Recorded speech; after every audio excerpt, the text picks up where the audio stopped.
one of the markers of inflammation is heat, but fever is a different thing. Fever is caused by a cytokine, a specific kind of cytokine, or a specific flavor of cytokine called a pyrogen. So it's caused by a pyrogen, which is a specific flavor of cytokine.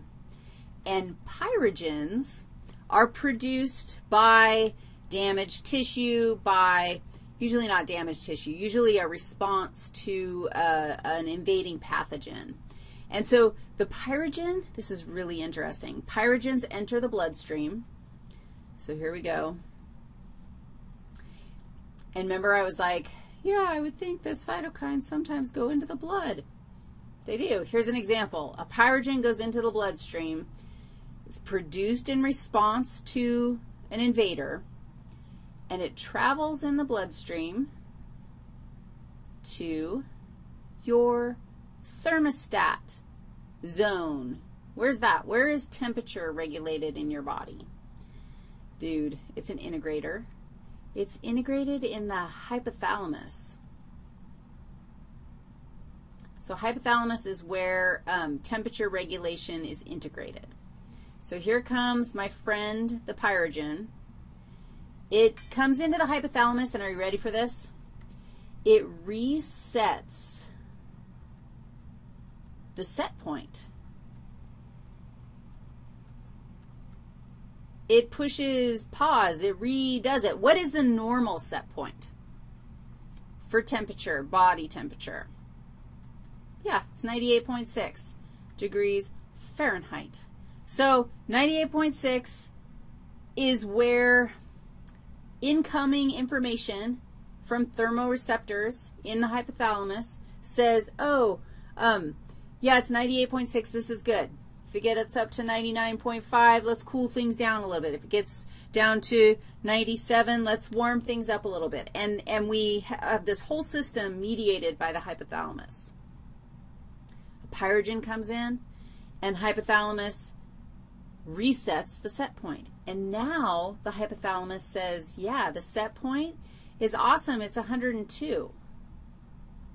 That's the new set point.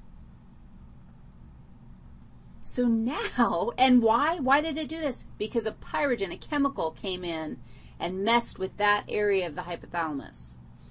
The hypothalamus now says 102 is normal. If your temperature is below 102, you respond like you're cold. You shiver.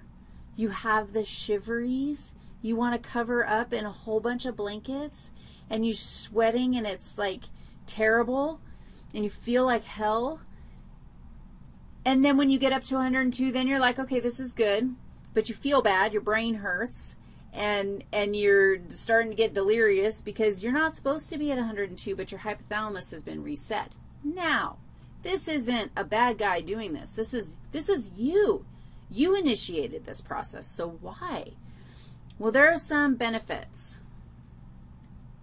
In fact, some of our immune cells work better. We work better. Some of our white blood cells function better. They function faster at a higher temperature. Some bacteria work worse.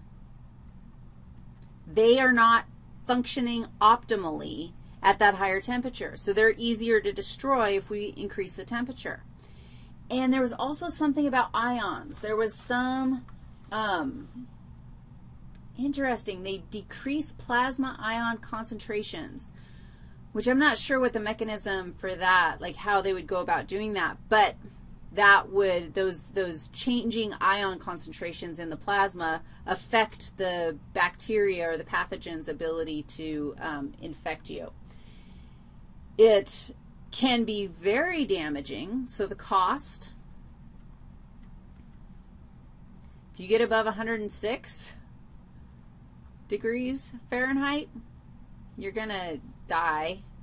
That will suck. You'll have brain damage. Okay, you might not die, but you'll have brain damage, which is, yeah, not great, and it makes you feel bad. So a fever it's not a pleasant thing, but it's a great example of, you know what, I'm going to take one for the team. I'm going to suffer through a fever. I'm going to feel like crap. I'm going to risk brain damage, because if I don't, I'm going to let this bad pathogen take over my system, and I'll probably die. So it's worth it.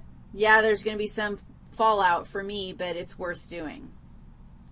Another strategy that the innate immune system employs is non-specific phagocytosis. So we're going to yumptialize, phagocytize the bad guys, but we're going to do it in a non-specific way, because phagocytosis is also a part of the acquired immune response.